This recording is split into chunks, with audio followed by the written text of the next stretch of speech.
On this past Thursday, myself and 37 others completed our 10-day pilgrimage, the ultimate goal of which was to view the Passion Play of Oberammergau in Germany, performed once a decade since 1630 by the people of a single, small, picturesque village in Bavaria, keeping an oath they swore to God to proclaim the saving passion, death, and resurrection of Christ every decade in thanksgiving for sparing their lives from a deadly plague that was raging in those days.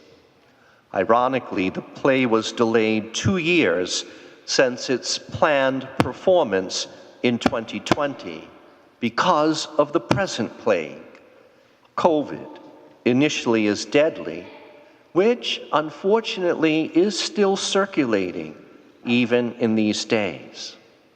While on our way there, we visited the beautiful cities of Prague, Bratislava, and Budapest, once behind and thus under that oppressive weight of the Iron Curtain, and then went on to Vienna before going to Oberammergau.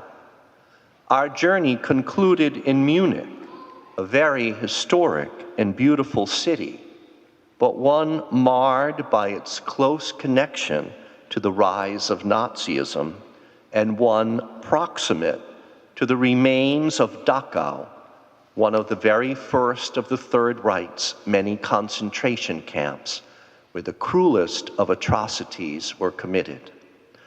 Thus, as we visited these beautiful places, we were sadly reminded of the devastation of the Second World War, and a bit more anxiously reminded of the possibility of a Third World War, especially when being no further than 60 miles from the Ukrainian border while visiting Bratislava, and learning at the same time that Vladimir Putin was once again uttering his threats of nuclear war.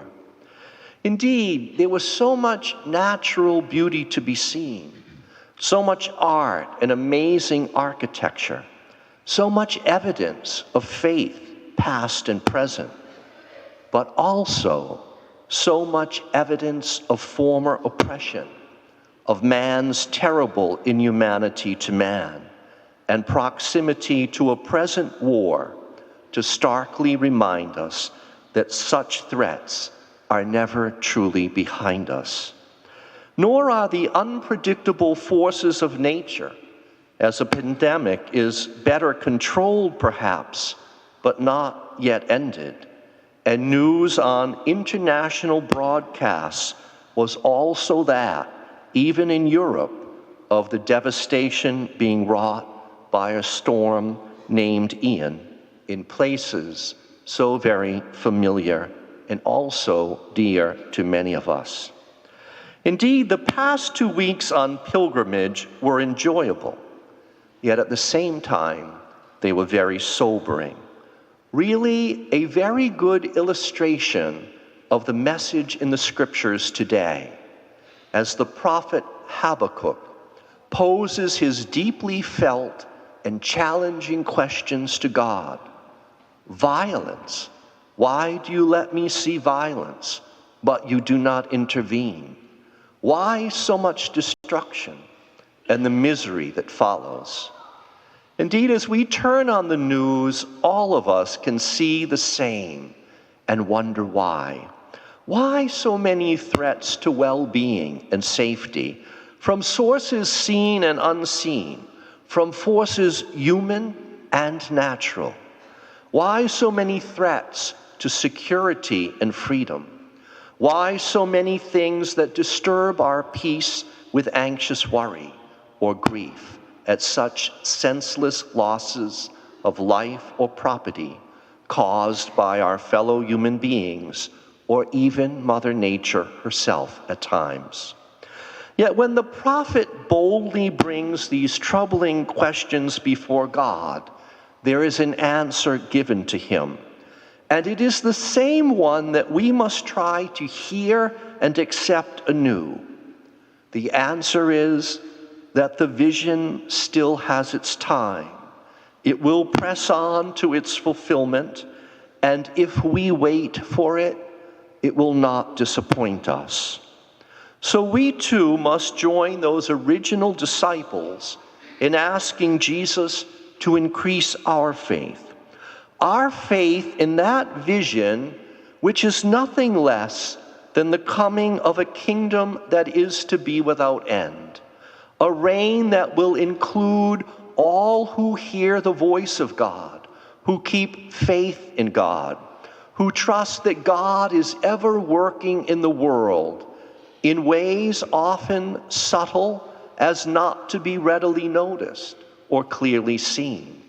Indeed, to trust that even now, as throughout human history, God is always speaking, calling those who will listen to his voice to learn and to keep his commands, gathering those who do so into that reign that will outlast every other worldly kingdom, a reign which will exclude those who would threaten or exploit their fellow human beings for their own gains in the passing and therefore false wealth of land or money or power. A kingdom which will ban from citizenship any who would do violence to others, to rob them of their property or their livelihoods, most especially who would take from them their freedom or their very lives. A reign in which people who love God and others as themselves will be very much at home and thus forever at peace in God's presence. God who, when present among us, calmed the storm and the sea with a simple command, "Be still," and who healed every sort of affliction of body, mind, and spirit as a preview of the wonders and the full healing that will exist in that new world that is yet to come. So as St. Paul urges Timothy, he also advises us, stir into flame the gift of that Holy Spirit, first given to us at baptism, and then fully through the imposition of hands at our confirmation. A spirit that can help us overcome any tendency to cowardice as it makes us strong in faith, even in the face of so much in this world that could cause us anxiety and discouragement, despair and grief.